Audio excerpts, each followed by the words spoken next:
Welcome back everyone to a video, and today we are predicting every single team in the NFC South's 2024 NFL season as far as certain players and their seasons ahead. We have like a bunch of players to watch. We have a whole team like a record prediction thing, a bunch of stuff to get into. Now before we do, I do want to say, first off, make sure you guys are subscribed to the channel for more NFL videos like this. It's always NFL content on the channel on the road to 1,000 subscribers. So I would appreciate every single one of you guys hitting that subscribe button. It's free, takes just a second, it really helps me out. So I would appreciate that. Second, I was going to do this series with basically grading every single player on the depth chart and on the roster going into next season. Although for me, it's just not feasible to do that for every single team. Because of the amount of time it takes, to be honest. It's just not going to happen. So I did reformat this a little bit differently. So instead of doing team-specific videos, it's going to be division-specific videos just like this.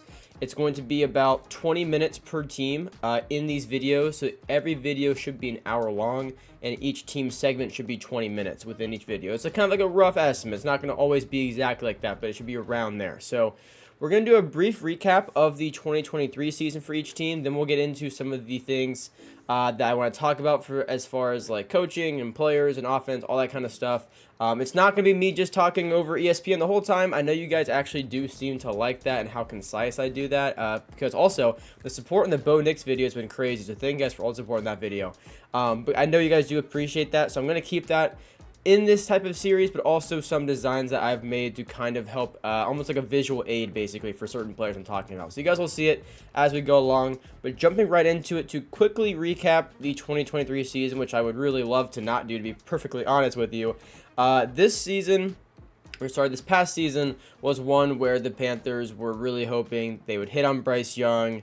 You bring in Frank Wright, new offense, going to be kind of, pass heavy, and it was everything that possibly could have went wrong offensively went wrong, from just not having good enough players to terrible coaching.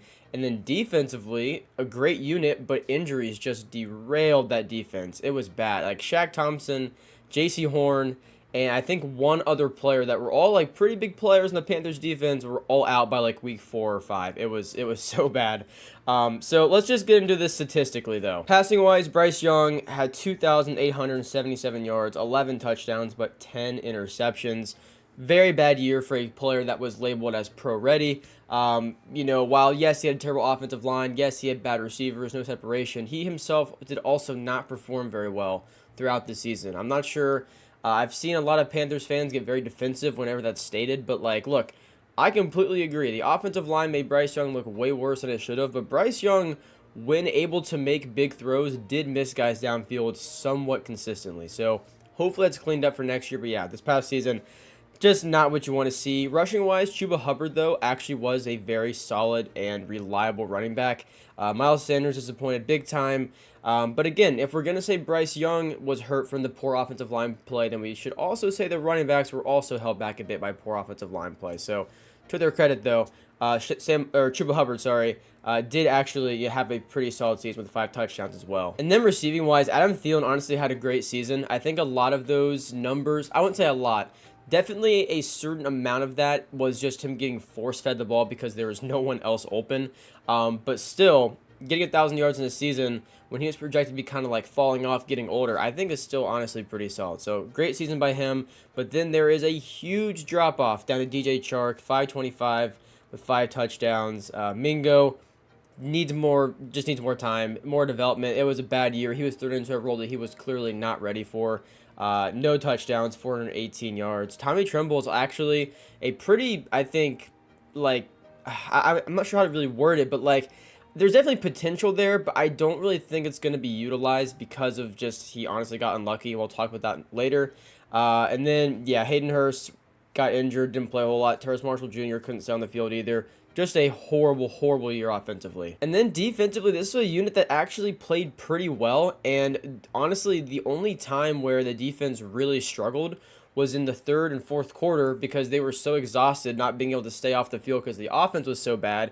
They eventually give up big plays and ultimately lose the game. But whenever this, if you watch Panthers games for that first half, not to say they weren't getting blown out in some of those games, but if you do watch some of those games, in the first half. This defense, it got stops. It competed. It gave the offense plenty of opportunities to go up and put points on the board, and it just didn't happen. But Frankie Louvu, it's a big loss, to be honest. This guy's a very big unsung hero of that defense. Makes a ton of huge plays. Very aggressive player. So I like him a lot, but he's unfortunately gone now. Derrick Brown, amazing season. I believe it's the most tackles in NFL history for a defensive tackle, so awesome for him. He's developed really well since coming to the league. After that, though, Brian Burns had honestly an okay year. In my opinion, the way he's talked about and the money he was wanting should be more than an 8-sack season. But that's just my opinion. Burns is a great player, but I'm not gonna lie, I was expecting more than that. Troy Hill's a solid cornerback piece for the Panthers, and he had an okay season last year as well. But overall, again, it was a bad year. Getting over to 2024, this is what the Panthers offense now currently looks like heading into this season. And I will say, for a GM that is taking over from Scott Fitterer, the previous GM, who was terrible, turned down a great offer for Brian Burns. Bryce Young trade just gave up way too much, or at least could have just traded Burns instead of DJ Moore, since we ultimately weren't going to pay Burns anyway, apparently. Or not we, I'm not in the front office, but you get what I mean. So yeah. Anyway, Bryce Young, Chuba Hubbard, Jonathan Brooks. Jonathan Brooks, I think, has a very high upside player. Deontay Johnson, you bring in, you trade Dante Jackson for him. It's honestly a great trade. I was very surprised that Panthers pulled that off, because Dante Jackson on the tail end of his career, he gets burnt a lot. And Deontay Johnson, actually, he's a good separator, so I like that a lot. It's a great trade. Thielen's still there. Xavier Legette, very fast, big bill receiver. Panthers, I think, will love him. Tommy Trimble's still there. Ike Ekwonu, struggled a lot last year, but he is hopefully going to bounce back this season. And yeah, so let's go ahead and get on to some players I think we should keep an eye on. Actually, I lied. I want to go over defense first real quick too. So Derrick Brown, obviously amazing. Really excited to see him this year. DJ Wonnum is someone that I think has pretty good potential. This is someone that is seen as like a kind of a budget end who can put up good numbers, but he had the same amount of sacks as Brian Burns did last year. So I think he can honestly fill that productivity better than what would be expected. Shaq Thompson back and healthy is great to see. Josie Jewell coming over from Denver is now back in Avero's defensive system, so I love that fit. Jordan Fuller they bring in free agency. J.C. Horn back and healthy, so Jadeveon Clowney as well. They honestly, considering what the Panthers had to work with, which was not a lot, I think they drafted honestly pretty well.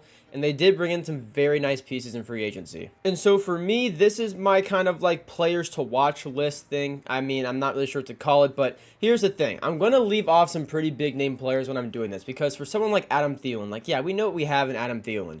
We've already kind of seen that. So just because there's some players left off of this doesn't mean I don't see them as like a good player. It's just I'm not really going to note them, if that makes sense. Number one, we have Bryce Young. I do use the question mark there, which I just kind of have as unproven, because he is unproven. Yes, I think the potential is there, but he wasn't great. Hopefully the changes this year can help him, but obviously that's a player to watch, as he has not proven a whole lot. Jonathan Brooks and Xavier Legette, I think, are both players to watch, because if this offense happens to take a step, which I think it's very possible, I'm not going to say it's guaranteed, but it's definitely possible. Brooks is a great receiving back. He's great in the running game. Dave Canales, the head coach, has already said they want to put a focus on the run game, so I think he'll get plenty of opportunities then. Coming off a torn ACL, we'll see when he actually gets the bulk of the carries. Probably more like the latter end of the season, but still a guy to watch. Deontay Johnson and Robert Hunt, two players that they brought in free agency. Well, actually, Deontay Johnson was traded for, but Robert Hunt, they brought it in free agency. Both guys, I think, can be stars, which, just for the record, I do have it say star potential relative to the team. What I mean by that is, I have Deontay Johnson as a star. I don't mean like an all-star across the entire NFL. I just mean on this offense, he can be a star player, just so we're clear there. So that's what the star really means.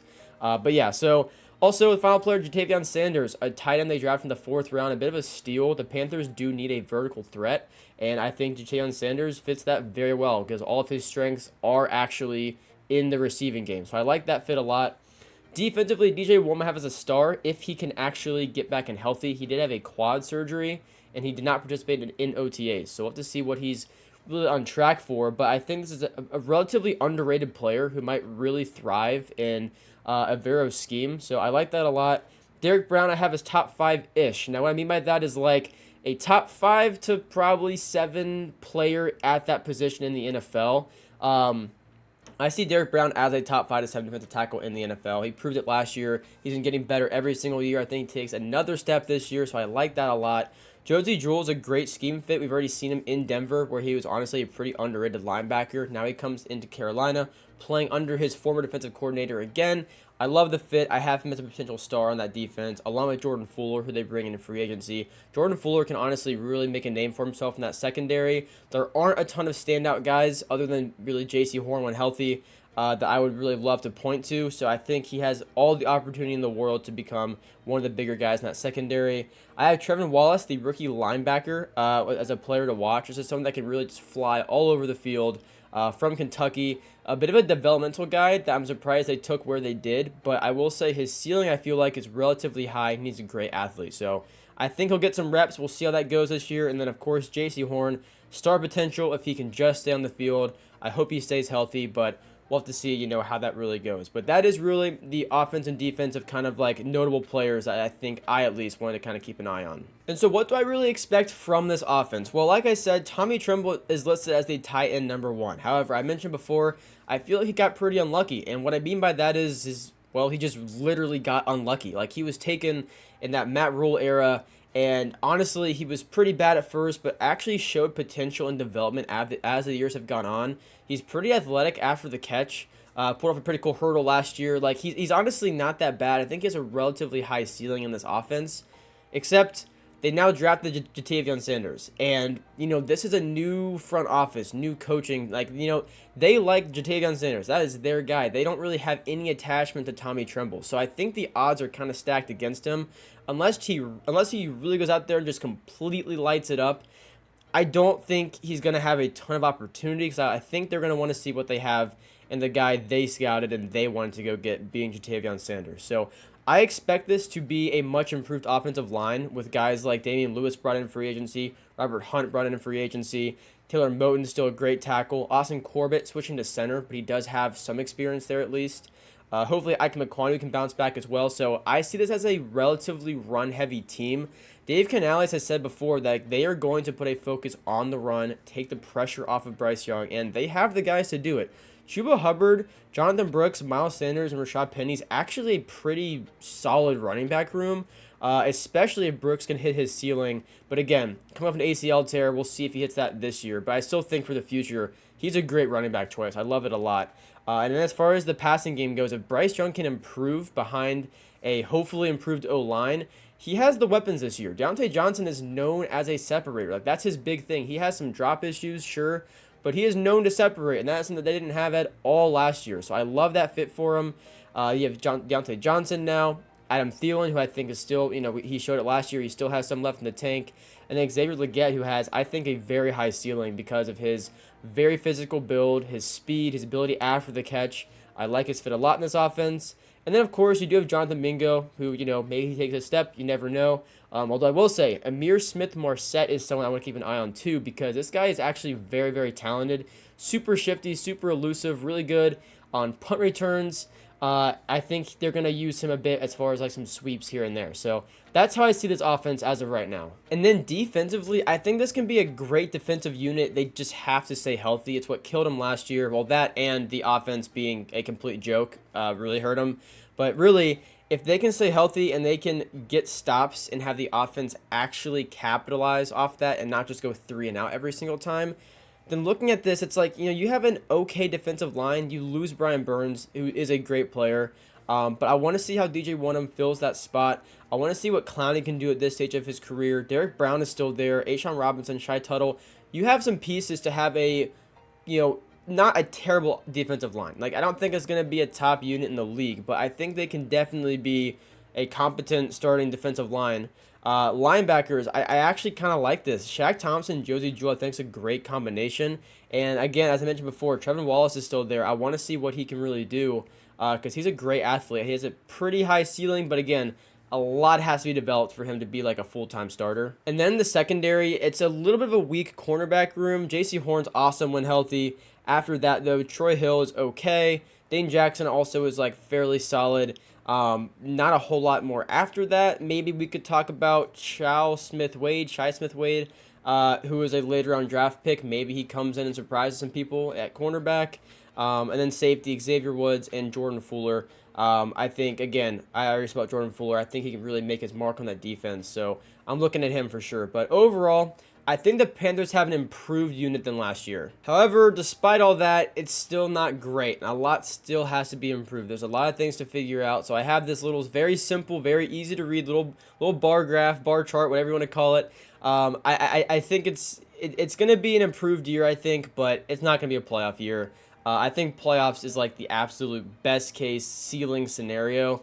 I still see them as a relatively unproven offense, a pretty high potential defense, but again, we have to see if everything really comes together like it should, because still losing Brian Burns is a big loss.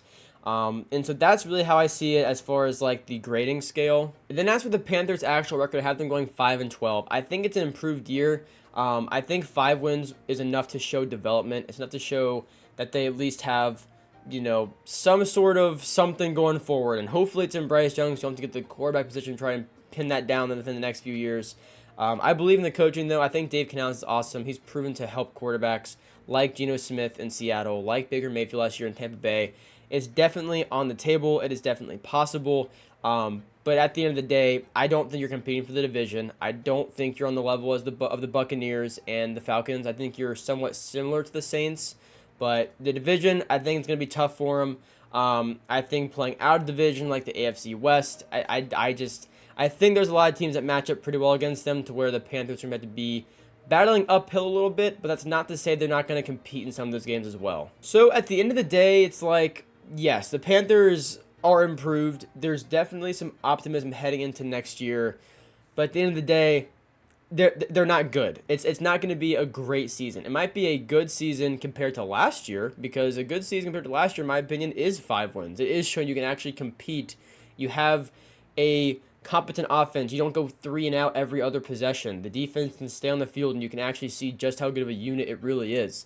That's really what I'm looking for the Panthers this year. I think they can hit that mark. Anything more than 5 wins, I'd be ecstatic for, to be honest. I would be beyond thrilled. So we'll see if they hit that. Let me know down below what you guys think for the Panthers. And now on to the next team. And next up, we're going to talk about the Saints. So once again, same format as the Panthers.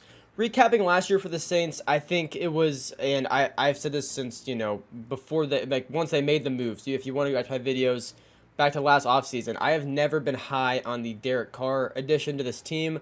I didn't really think it was a bad move, but I didn't think it was enough to where you'd want to throw him in there and see what can happen. It was just kind of I always described it as you're not moving forward, but you're not moving backward. You're just kind of stepping to the side. You're just kind of putting someone else in there that can operate the offense, but probably not, propel you to a whole lot of wins. And that's kind of how it went for the Saints. I would like to point out that statistically, Derek Carr did not have that bad of a year, but some of his best games came at the end of the season, when the Saints were already out of playoff contention, and it didn't really matter for their season. So yes, stats-wise, it's not the worst year in the world, but had he played like that throughout the year, it would have looked even better statistically, and it would have amounted to actually more wins and maybe even a postseason appearance for the Saints. So just want to throw that out there. That's why I don't think you can always just look at the stats, because there is definitely context to them, and that's one of them for Derek Carr. So not a terrible year, even, stats aside, it wasn't a terrible year. It wasn't really anything really to write home about. Rushing-wise, again, not that great of a year. Alvin Kamara had a good season, but it was also because of his receiving and rushing impact, so I don't want to say it was a great rushing year for the Saints, because I don't think it really was.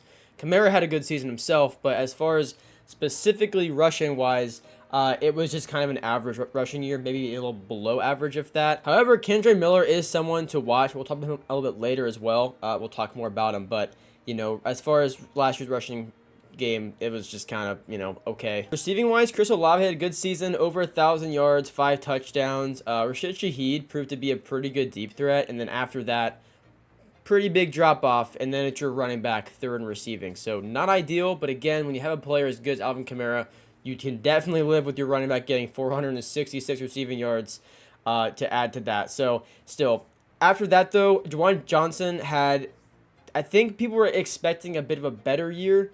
I still think he can be better than what he played, but again, statistically not great. Michael Thomas, Not great. I mean, we know this now. It's been a few years with Michael Thomas kind of playing like this. A.T. Perry was not that bad, though, in his limited roles. He also had 4 touchdowns to go along with that, so not terrible. But again, as far as the Saints, I'm going to say it's a lot for this team.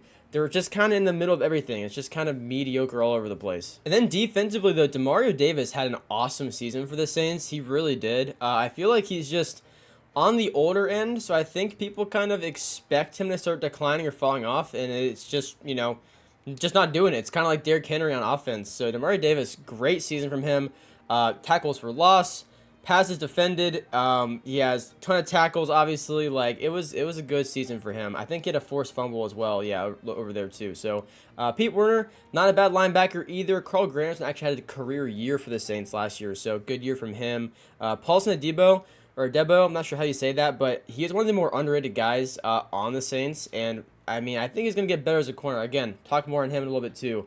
So overall, it's just mediocre. I don't want to keep saying the same thing over and over, but like the Saints they're never really bad, but they're not great either. Like these past few years have been a time for them trying to figure out their new head coach, their offense. And it's just like, you're not really seeing bad results. You're not seeing good results either. You really are just right down the middle. But as for their depth chart, as of right now, heading to 2024, it's not a ton different, to be honest. You still have Derek Carr there. Spencer Rattler is an interesting draft choice. We'll talk more on him a little bit as well. As far as running back goes, Alvin Kamara, Jamal Williams, Kendre Miller, not a bad running back room, so that'll be interesting. I expect Kendre Miller to be more involved this year as well, so we'll see that happen, I think, a little bit. And then wide receiver, Chris Olave, Rashid Shaheed, Cedric Wilson Jr. from, I believe, the Dolphins. They brought him in. Fine wide receiver 3. I don't think it's going to be like, team changing or offense changing or anything like that. It's a solid rotational piece, depth piece, whatever you want to call it. I don't know if he's the best starter in the world, but, he's there as of right now. Bud Means is a rookie, so you never know what you might be able to get out of him. Maybe he's one of those guys that steps in there and ends up being really good. But again, I don't think you can write off A.T. Perry either. He had a pretty solid, underrated season last year. So I think give him some more reps, see what he can do. Jawan Johnson, hopefully have a better year than last year. Wasn't really bad, just a little underwhelming, I think. Offensive line was pretty bad last year. They prioritized that in the draft. Got Talise Fuaga from, I believe it was like Washington. I might have just been way wrong about that now, doing that off the top of my head. I think it was Washington. And it was a great draft pick, in my opinion. They had to get some help on the O-line because you got a lot of question marks now. Even Ryan Ramczyk, as amazing as he is, it's looking like maybe IR. Like, his knee injury is really, really bad. I would be surprised if he plays again. He's not at the same level, which is unfortunate. And who knows if he plays again. So, in my opinion, amazing career. If I was him, I would just kind of call it now. Before you maybe make your knee even worse. But yeah, he's currently the starter, but I don't think that's going to be the case come week 1 because from what I've read, it seems to be like he's not going to be ready week 1. And then defensively, again, like I think Cameron Jordan is at the point now where he's starting to kind of slip. I think he'll have a better year than last year because last year was just pretty bad, to be honest with you. But I think he bounced back a little bit. Again, at this stage of his career there, I'm not going to give him like a crazy grade or expect a ton of things from him. But still, an okay player there at this point in his career. Carl Granderson had a great year last year. Is I think a career year for him actually. So very interesting. We'll talk more on him in a second. Pete Werner, pretty solid linebacker. Demario Davis, great player. Talked about him already pretty much. Paulson Adebo, he was very, very good last year. To be honest, I don't think he was really talked about a ton. But he was very solid even without Marshawn Lattimore. So I want to see more from him. Tyrann Mathieu, still proven veteran, great player. He can do a ton for those young guys. I'm excited to see actually what his impact might be on Kool-Aid McKinstry. So I think that's definitely interesting. And then, of course, Marshawn Lattimore, got to stay healthy. We know just how good this guy can be when he is healthy, but, got to get to that point again because he's had trouble staying on the field a little bit as of late. So, want to see more from him, but that's how I see the offense and defense as of right now. So, for the Saints and some players to watch, once again, like I said, for the Panthers, I'm not naming every single player on this team for this. We know what we have in guys like Marshawn Lattimore. You know what you have in Derek Carr. I'm not going to make a point of, like, giving them a thing like this because it's like, they're a proven veteran. We kind of get it. Alvin Kamara I still put on here because, again, he had a great season last year. He is a star of this offense. Same with Chris Olave. Eric McCoy, the center, had a great season last year. Really, really improved. So I gave him a star grade as well for that offense. As far as players to watch, I gave Kendre Miller one. This is someone that had a limited role last year, but at the end of the season, he was starting to play a bit more, and he was kind of showing his potential a little bit. So I would say this season could be a big year for him. I would expect more of a role for him in the rushing game. Then maybe, Alvin Kamara still making a huge impact in the receiving game.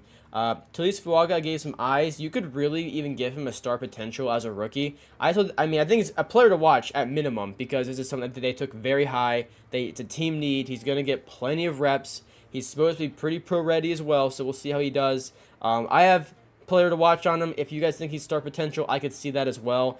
And Spencer Rattler I threw on here and gave him player to watch as well because here's the thing. Derek Carr does have a little bit of an injury history. Now, he didn't miss any games last year, I don't think, but he was playing very injured at times. So whether maybe he gets hurt and has to come out of the game, whether he's just not that good and they take a shot elsewhere, Spencer Rattler is someone I want to keep an eye on because if he gets reps in there, it's interesting to see how he would do. In college, I think at Oklahoma at one point, he was like the projected #1 pick for a time. Then he kind of really fell off. Caleb Williams came in, replaced him, was much, much better. He goes to South Carolina, plays behind a terrible offensive line. He showed some potential. So, again, he's someone that, if he's in there, I want to see how he does. But, again, I wouldn't count on it being the third-string quarterback as of right now. But, again, crazier things have happened. Defensively, I gave player to watch to Chase Young. I didn't give him star potential because Chase Young is so far removed now from what we saw his rookie year when he was a star that he's had a serious injury since then. He's been a bit inconsistent as far as whenever, he got traded to the 49ers last year, had a sack in the Super Bowl, but is this going to be, Chase Young's redemption, or is it going to be a very limited guy now after suffering a very serious knee injury? I'm not really sure, so I played it safe, gave him a player to watch, along with Brian Bresee, who had a very, very good rookie year last year. Now, statistically, it wasn't that good, but if you do watch some of those games, throughout the year, he showed flashes, and then the tail end of the season, he was actually getting to be pretty good and showing you some real potential there. So I think he's actually going to be a very good player. I gave him player to watch. Not going to go quite to star yet. I haven't seen enough there, in my opinion. Maybe you guys have, and you give him a star. That's, I think, pretty valid because this guy's potential is through the roof, in my opinion. But yeah, so next, Paulson Adebo, the cornerback, I did give star potential. This is someone that played very, very well, even without Marshawn Lattimore whenever he was hurt. So I want to see more from him, but I think this guy could honestly become one of the better defensive players on that Saints defense. And then, of course, Kool-Aid McKinstry, they drafted. I wanted the Panthers to get this guy really bad, I'm going to be honest. So seeing him go to a division rival definitely sucked. But this is someone that could be very, very good for you. As of right now, I think he's listed at strong safety, according to ESPN's depth chart for the Saints. We'll see how they use him, whether it's, corner, safety, whatever they do there. But regardless, this guy's going to find himself on the field. I think he's just too good of a player to not see at least some reps this year, especially as the season goes on. And then defensive end, Carl Granderson, I gave the eyes as well because, look, he had a career year last year. I'm not going to say star potential off 1 year. I want to see a bit more. But, again, I can't ignore a guy taking a big step like that. So I gave him a player to watch grade on that as well. And so I'm not going to say the Saints are like this, greatly improved unit on offense and defense because they're just really not. I think they're at this stage now where you've got Derek Carr as your bridge quarterback. If you somehow hit on either Jake Haener or Spencer Rattler, it would do wonders for the direction of this team. To have a quarterback already to build around for the future, that'd be huge because right now they don't have it. So that would be great. That's yet to be seen, of course. I think it'll be another season where, look, as a Saints fan, I think you'll have games you're happy to watch. Like, it's going to be competitive. You're going to be able to be optimistic at a playoff shot, but ultimately, I just don't think enough is here. Enough has been shown for me to really think they're going to, make the playoffs. So then after kind of talking about that a little bit, this is how I see the Saints offense and defense and overall according to the little chart we have. Again, it's right where I've kind of talked about them the whole time. Kind of low B tier, high C tier offense, pretty solid. Bit of a higher B tier grade on the defense. I think there's more potential there. But overall, it's just pretty mediocre. I can't give them a huge grade. And yeah, that's all I have to really say about it, to be honest. And when I say that, I don't mean by this huge margin they're going to miss by 5 games. I think they're going to make it, very, very competitive down to the end of the season because looking at their schedule, it's really not that difficult, at least compared to other things we've seen. So, I mean, look, there's definitely games that could go either way. Don't get me wrong. There's definitely some games that could go either way. But this is a tight division, and to me, it's more between the Falcons and the Buccaneers at this point. So again, after talking over the Saints' schedule, this is how I actually have them going. I have them going 7-10. This is not necessarily a bad record. I would think some Saints fans would definitely disagree with this. But like the games I have them losing, I don't think you beat the Cowboys. I don't think you beat the Eagles. Falcons, I do actually have you splitting with. I still think you lose once there. I think the Chargers is just not a good matchup for the Saints. I think the secondary might get tested a little bit there. The Chargers are a weak team, though, so that could go the other direction. So could the Carolina game because, again, Panthers might be terrible. You never know. Panthers and Saints is usually relatively competitive, especially in Carolina. That's why I gave them the loss there. But look, if you want to switch that and give them a win there and a win in LA, then, all of a sudden you're 9-8. So I see the Saints as being right on the fringe of the playoffs, but just not quite really getting there. I don't think you beat the Browns, or the Rams, or the Buccaneers, or the Packers. I think those are all, losses in my opinion. Of course, as I have them right there. You guys can see it, but yeah. So there's definitely some games that could go either way. If you guys do have the Saints going like 9-8, 8-9, I think it's definitely possible. I think 10-7 would be their ceiling, and I don't think they really hit that. So I have them going 7-10. So for me, it's more of like, what can the Saints do that will give you hope for the future of this team? Because this is an aging roster with not a ton of young talent to point toward. So for me, if I'm a Saints fan, I'm looking for guys that are younger, showing a ton of flashes of like, okay, that's someone, like he can be a cornerstone of that defense. Okay, that's someone that I can see being here in the next regime if we happen to fire the head coach. I just want to see, if I'm a Saints fan, I want to see promise for the future on this roster. It's great you can get guys in free agency. It's great to draft guys, down the road. But right now on this roster, just try and see what you have to where you can point toward and know you can build around that player or that spot on defense. So, yeah, overall, I don't think it's going to be a bad year. It's just kind of, I could see the Saints struggling. People blaming the head coach, Dennis Allen. I could see that happening. I wouldn't fire him.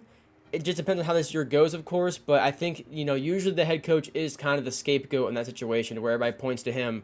So, we'll see how much the Saints struggle. There's always a chance they are much better under their new offensive coordinator. I can't remember what his name is now, and it's Clint Kubiak. So there's always a chance it's much better, but to me, just the talent on the roster and the age of the roster makes me more inclined to give them that little below 500 record. But let me know down below if you guys agree or disagree with this whole kind of, Saints breakdown. But now on to the next team. Next is the Buccaneers. Again, jumping right back into it. Quick recap here for 2023. They surprised me like, honestly, no other team next to the Rams last year surprised me. Like, those are the top two teams that really completely proved me wrong. I didn't see the Buccaneers doing a whole lot because I thought there were too many question marks that had to come together to make it work, like Baker Mayfield being consistent. I remember actually saying last year, unless Baker Mayfield plays much better and is consistent, I don't see it working. But Baker Mayfield played consistent, and he played well. And, a lot of success came from Baker being able to consistently get the ball to some of those star players like Mike Evans and Chris Godwin. And he operated the offense very, very well. The defense played very solid. All-around great year that I did not see coming. As far as the passing game goes, Baker Mayfield threw for 4,044 yards, 28 touchdowns to 10 interceptions. Again, really shattered my expectations for Baker Mayfield, and I like Baker a lot. I felt like Carolina did him a little bit dirty, even though he didn't play great there. I still thought it was a bad situation, and he went to Tampa Bay and really proved his worth. So good on Baker. I'm very happy for him. In the rushing game, Rachaad White was very, very solid. 990 yards with 6 touchdowns. Chase Edmonds piled on 176 more yards. No touchdowns. And then Baker actually threw on 163 with 1 more touchdown. So pretty much just Rachaad White in the rushing game, which, proved to be at least somewhat productive. And then receiving-wise, Mike Evans, 1,255 yards, continuing that streak of 1,000 yards. 13 touchdowns for him. Chris Godwin, 1,000 yards, only 2 touchdowns for him. Rachaad White, 549 yards in the receiving game with 3 touchdowns. Kate Otten, 455, 4 touchdowns.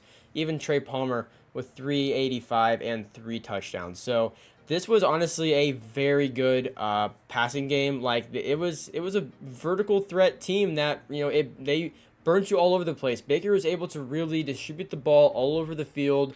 Didn't have to push the ball deep all the time. He definitely didn't shy away from it, but he was able to, I think, read defenses in a way that we've seen Baker Mayfield do before, but it would always be followed up by either a really bad game or just a not good season or inconsistency. Last year was Baker Mayfield consistently reading the defense, making the right read, and being very productive doing it. And these were the results. He did a great job. And then defensively, Levante David, obviously great season from him. Very good linebacker. 17 tackles for loss from him.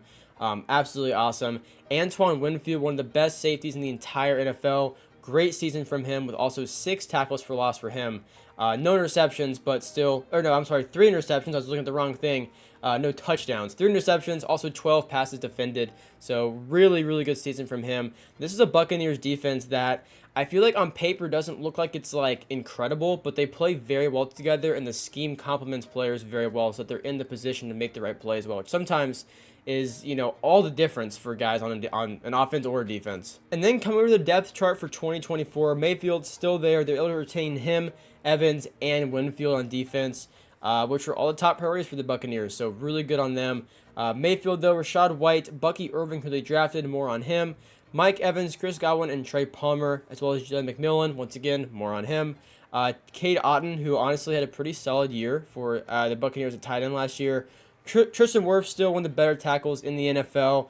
Graham Barton, who they drafted, we'll talk more on him as well. So, again, a very solid offense. You do lose your head coach and your offensive coordinator to Carolina. So, that is something that I have to consider. I think a lot of people should consider because while on paper they kept things mostly intact, that change of offense, it might shift things a little bit. I still think this is a great team and that Baker's going to be awesome and it's going to continue. But it might look a little bit different than last season. And then defensively, the defensive end, Kalachi Kancey, who they drafted last season, pretty bad start to the year with an injury. And then he was Defensive Rookie of the Month in November. He had 10 tackles for loss in the end, so good season from him. Vita Vea, of course, a great defensive tackle as well. Diaby, I think it's I think I said it correctly. Either way, Diaby, great season from him as well. A lot of tackles for loss too. Levante David already talked about a little bit. Jamel Dean, kind of the leader in that cornerback room, with also Zion McCollum back there too. And then as far as Antoine Winfield, Jordan Whitehead they brought in free agency. So again, a lot of this really is intact with, a couple new faces here and there, but not a ton. I still think it's a great unit, though. I don't think they're going to be much worse than last year. I wouldn't say they, greatly improved their team. But the thing is from 2022 to 2023, they did greatly improve their team. And now that greatly improved team is still here for 2024. So I still think there's a ton of pros here. And so then just some players I threw on here. And yes, once again, like I've said for the other 2 teams that I've done this for, not every big name player is on here. These are just a few I chose to highlight because in some guys like Mike Evans, yes, we know we have Mike Evans. I'm not going to put him on here because we know he's a good receiver. I'm not going to really note him on here. Mayfield I still have being a star of this offense. I don't think he's going to regress from last year. I think, the offense might look a little bit different, but Mayfield still proved that he can be a good and competent starter in the NFL. I think it continues. Bucky Irving, I said, is a player to watch for this year because they did draft him, who has great potential.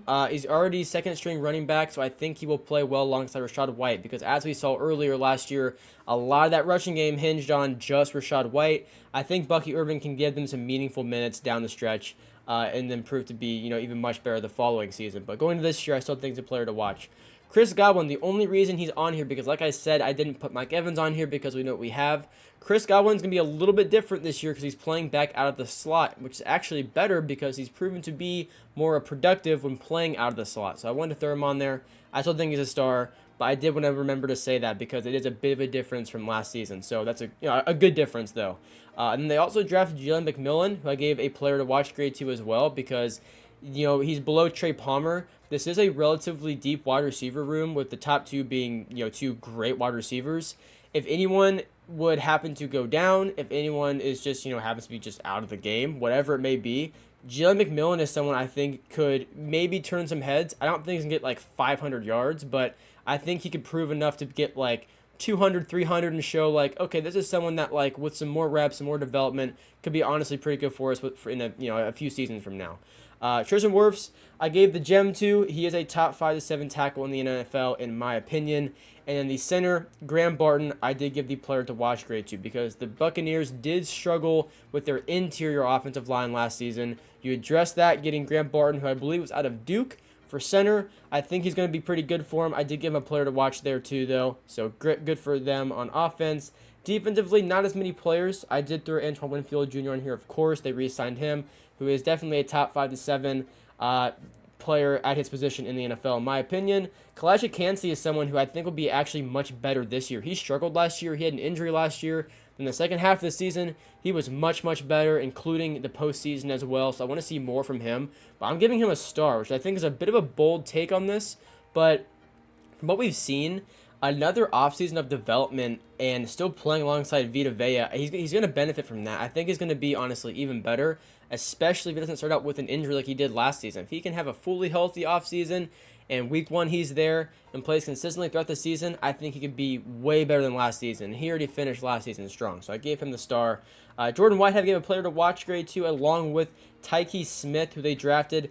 Both guys in the secondary, I think, can make a name for themselves. Obviously, Antoine Winfield really headlines that secondary, but I still think Tyke Smith is an interesting rookie with a relatively high ceiling who might get some big reps down the stretch for them. And then Jordan Whitehead, they brought in free agency, who I think is still a pretty decent, strong safety, who I decided to throw in there as well. And so with all that out of the way, like I've said, I do think the offense will look a bit different because Dave Canales is not there. Brad Idzik, the offensive coordinator, is not there. But you still have Mayfield, who showed a lot of promise. You still have Mike Evans. You have Chris Godwin.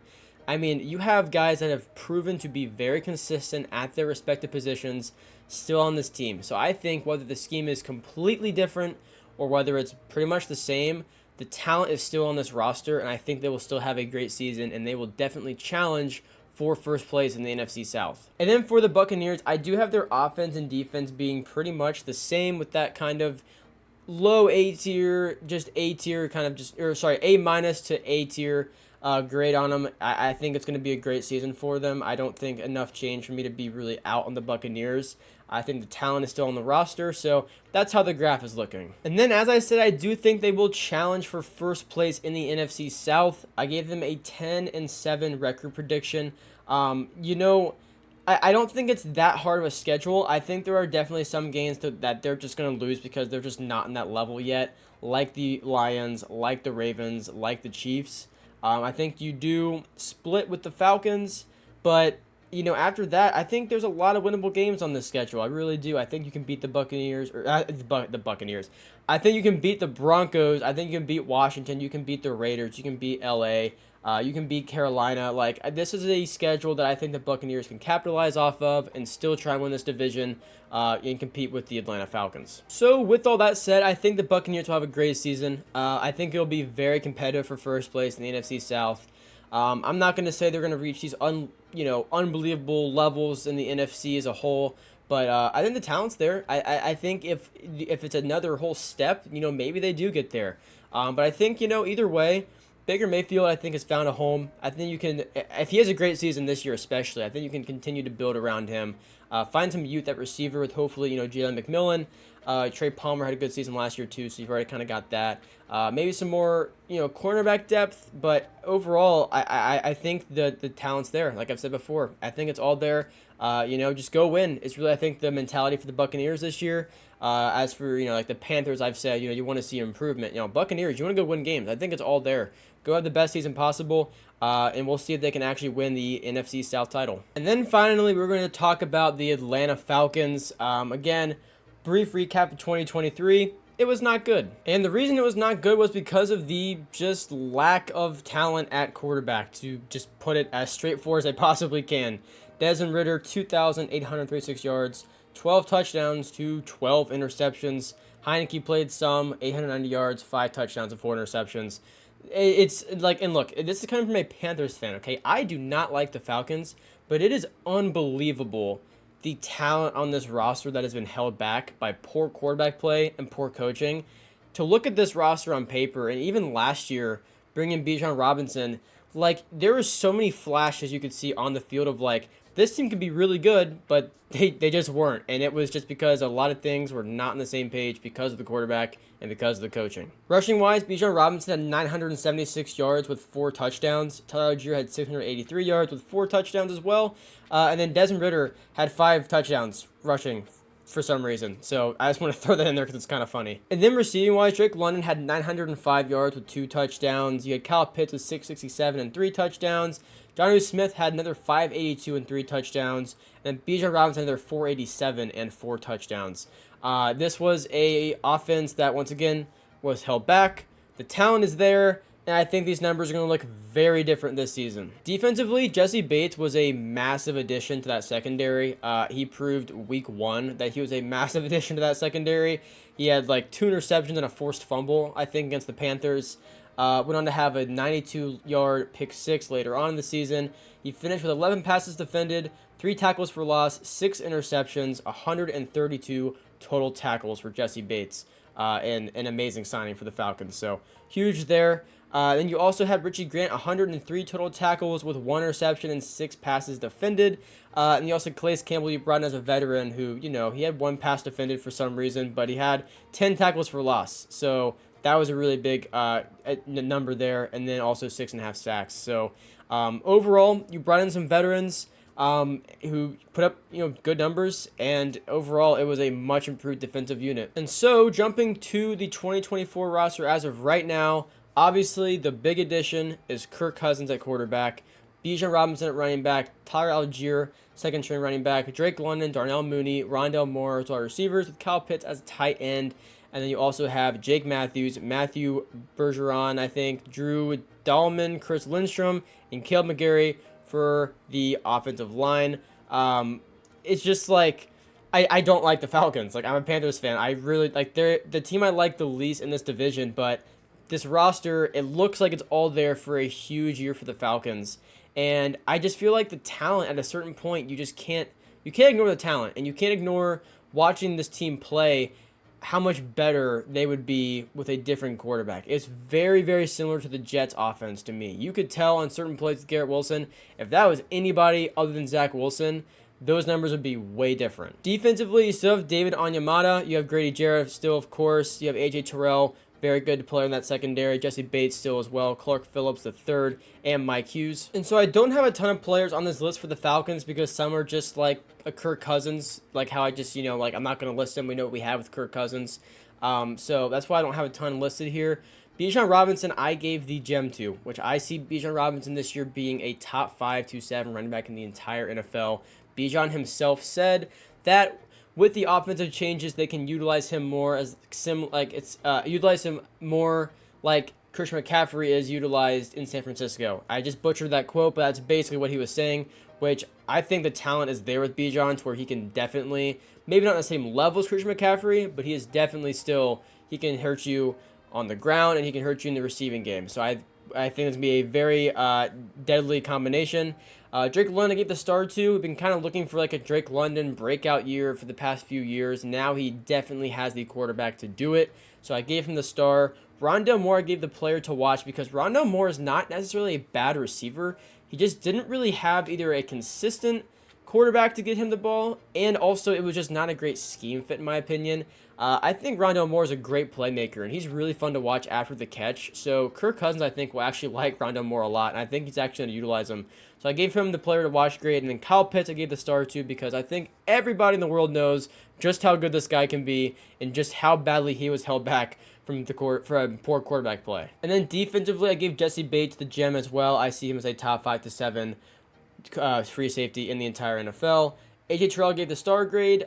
We've kind of seen what we know with A.J. Terrell, but I threw him on here instead because I threw him on here anyway because, again, he is one of the leaders of that secondary. And then Mark Phillips III, I gave the player to watch grade 2, who had a bit of a sneaky, okay, kind of decent year. I'm just kind of interested to see what he looks like this year. It's not because he was like this huge unsung guy. It's like you bring in a new head coach with Raheem Morris, who is defensive minded. He was a defensive coordinator in LA with the Rams. So I think it's just interesting. I want to see how certain guys are utilized, and I think that player is one that could maybe look a bit different in 2024. So like I said, bring in Raheem Morris I think was very surprising. I think people kind of saw like I know Belichick was mocked to go there and Mike Vrabel, and I think it was a little surprising to go get Raheem Morris, but I don't think it was like a bad move. I think it was just surprising. And now you bring in a defensive-minded head coach with an already much improved defensive unit.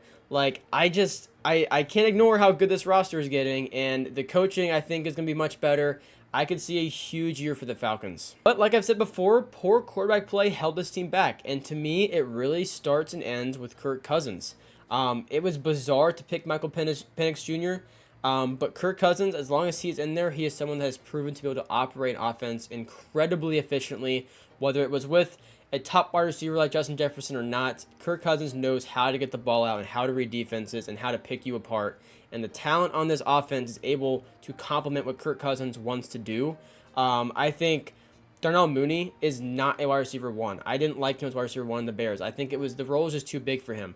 But making him more wide receiver two next to Drake London, and offense where like Bijan Robinson and Kyle Pitts will be utilized a lot as well. Not too much is going to be asked of him to where like I think he can put up some pretty good numbers for him as well. I think it's a very good fit.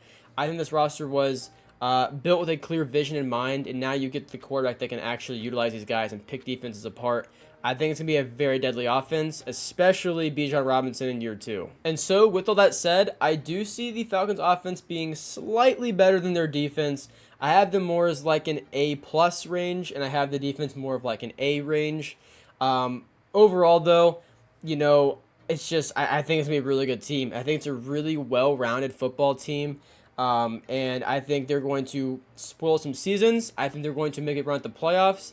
And I think it's between them and the Buccaneers for that first place spot in the NFC South. So my official prediction for the Falcons is actually 11-6. And this was honestly more wins than I thought I was going to project anyway, like going into this, not like right now, but like whenever I was doing this and kind of making this video. But looking at their schedule, I don't think you beat the Eagles. It's a very tough game on the road. I think the Chiefs I think they're just better than you.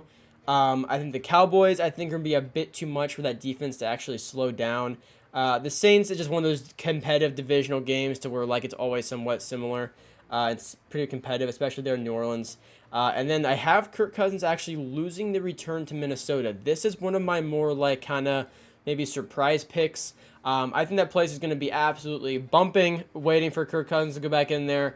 And I don't see the Vikings as being like a pushover team either. I think they're going to be in a very tough division.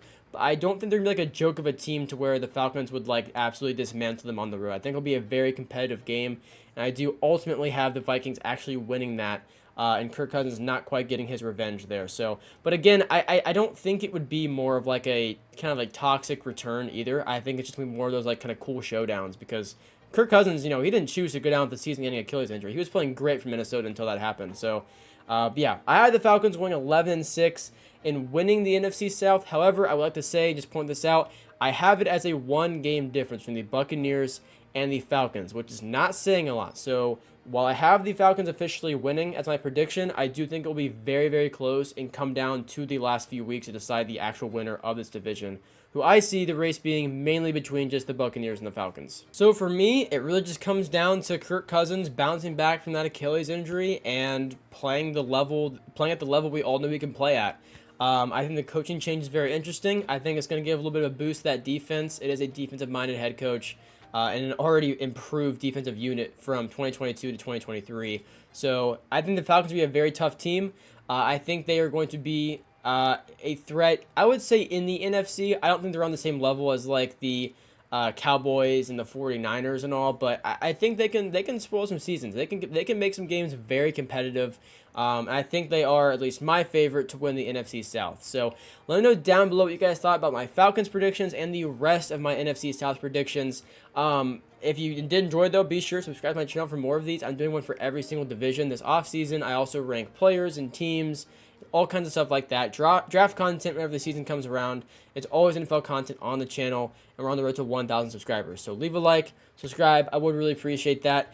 Next is going to probably be the AFC South, because I think doing the entire NFC South and then the AFC, or the entire NFC and then the entire AFC makes way too much sense for me to do it. So we're making it as complicated as possible. We're going to go like NFC South, AFC South, and like NFC North, and then AFC North, and so on until it's all done. So yeah, these will be out basically like once a week until the season starts. There's not, I don't think, as many weeks as we have division, so I think this should be wrapped up 1 week before the season starts. So one of these a week, maybe we'll make it 2 at some point by doing to stretch this out, because they are some like my longer form videos. So yeah, if you stayed this long, I really appreciate it. Leave a like. I'll see you guys in the next one. Peace out.